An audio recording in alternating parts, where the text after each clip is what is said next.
నమస్తే, నేను మీ డాక్టర్ సరిత. చాలామంది అమ్మాయిల్లో కనిపించే సమస్య పీసీఓడి లేదా PCOS.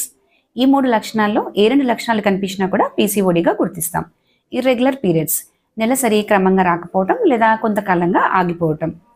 Clinical or biochemical hyperandrogenism, మొటిమలు, శరీరం పైన ముఖం పైన ఎక్కువగా వెంట్రుకలు రావటం కానీ, testosterone, DHEA, androstenedione, insulin, LH, estrone వంటి హార్మోన్స్ పెరిగిపోవటం. స్కానింగ్లో పాలిసిస్టిక్ ఓవరీస్ అంటే అండాశయాల సైజు పెరిగిపోవటం కానీ, 12 కంటే ఎక్కువగా చిన్న చిన్న ఫాలికిల్స్ 2 to 9 mm మధ్యన కనిపించటం.